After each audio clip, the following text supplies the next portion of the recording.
और मॉनसून का दौर जारी है। कहीं बारिश तो कहीं भारी बारिश, कहीं किसानों के लिए खुशखबरी तो कहीं बाढ़ का उतार चढ़ाव। कई राज्यों में बाढ़ का प्रकोप है इस वक्त। मॉनसून की बारिश से देश के कई राज्य नदियों के बढ़ते जल स्तर के चलते बाढ़ जैसे हालात से जूझ रहे हैं। सबसे पहले बात बिहार की करें तो वहां कई नदियों का जलस्तर खतरे के निशान से ऊपर है।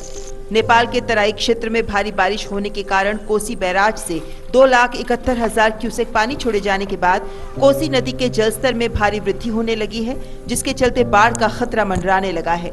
जिला प्रशासन बाढ़ से निपटने के लिए पूरी तरह तैयार है। 61 बाढ़ आश्रय स्थल और 118 अन्य स्थलों को चिन्हित किया गया है। के चलते खगड़िया में भी बाढ़ का खतरा मंडराने लगा है। संभावित बाढ़ के खतरे के मद्देनजर जिले को हाई अलर्ट पर रखा गया है। प्रशासन ने पर्याप्त संख्या में नाव की व्यवस्था की है। कई ऊंचे स्थानों को आश्रय स्थल के रूप में चिन्हित किया है। संभावित बाढ़ से जिले के करीब 120 गांवों की 1,22,000 आबादी प्रभावित हो सकती है। राहत और बचाव कार्य को लेकर एसडीआरएफ भी अलर्ट पर है। इस बीच बिहार, उत्तराखंड और उत्तरी पंजाब, हरियाणा, पूर्वी उत्तर प्रदेश के कई हिस्सों में 2 दिन तक भारी बारिश की संभावना है। बिहार, पश्चिम बंगाल और झारखंड में अगले 24 घंटों में आंधी और बिजली का पूर्वानुमान है।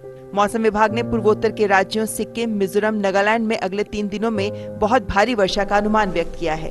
अरुणाचल प्रदेश में शनिवार को वर्षा में कमी देखी गई, लेकिन पिछले कुछ दिनों से हो रही बारिश की वजह से नदियां उफान पर हैं। भूस्खलन से कई जगह पर सड़कें अवरुद्ध हैं। सियांग नदी में बढ़ते जलस्तर का असर असम के कई जिलों पर पड़ सकता है। दिबांग नदी में उफान से दिबांग ब्रिज भी प्रभावित हो रहा है। ईटानगर में भी वर्षा से नुकसान की खबर है।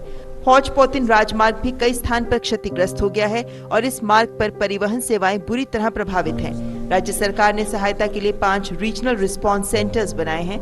एसडीआरएफ, एनडीआरएफ को हाई अलर्ट पर रखा गया है। ईटानगर में जिला प्रशासन ने हेल्पलाइन नंबर भी जारी किए हैं। असम में पिछले 4 दिन से लगातार हो रही वर्षा से रुपोही, पहुमारा नदियों में जलस्तर बढ़ने से बारपेटा जिले के कई गांव बाढ़ का संकट झेल रहे हैं। एनडीआरएफ ने 236 गांव वालों को बचाकर सुरक्षित स्थानों पर पहुंचाया। एनडीआरएफ की 9 टीमें असम में जोरहाट, बोंगईगांव, कामरूप मेट्रो, बारपेटा, कछार, शिवसागर, सोनितपुर, धेमाजी और तिनसुकिया में तैनात हैं।